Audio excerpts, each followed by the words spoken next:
What are you most eager to learn about your family? I don't know, everything.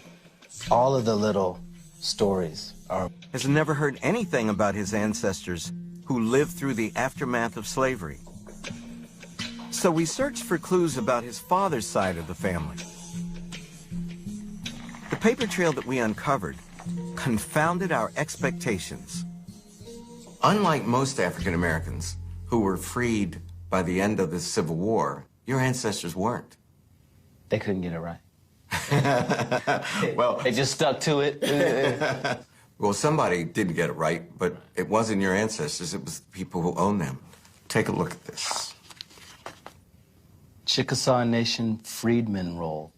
This document is an official enrollment card for the Chickasaw freedmen, the former slaves owned by the Chickasaw Nation.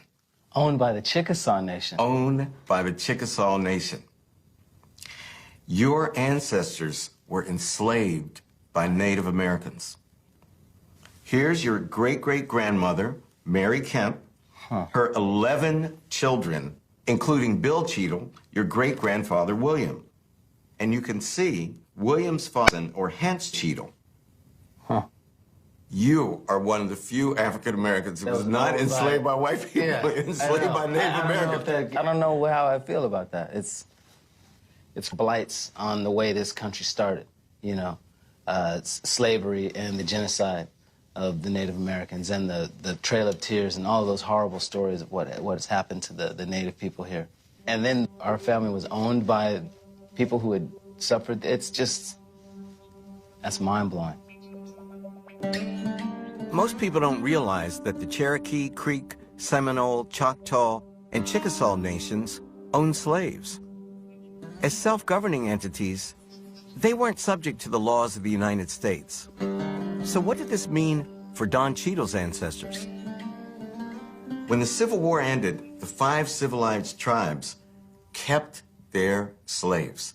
They refused to liberate their slaves. Everybody wanted to roll with the slavery thing as long as they could. That's right. They said, come and get them. Yeah.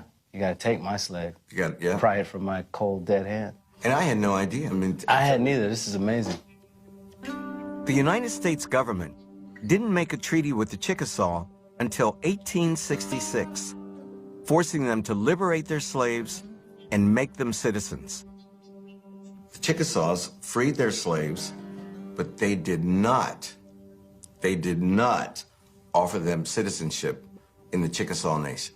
Are they honorary white people? I mean, what's going on here? Don, your ancestors were in Indian territory, yet they were neither Chickasaw nor were they Americans. They were a people without a country and without any legal status at all. That's crazy.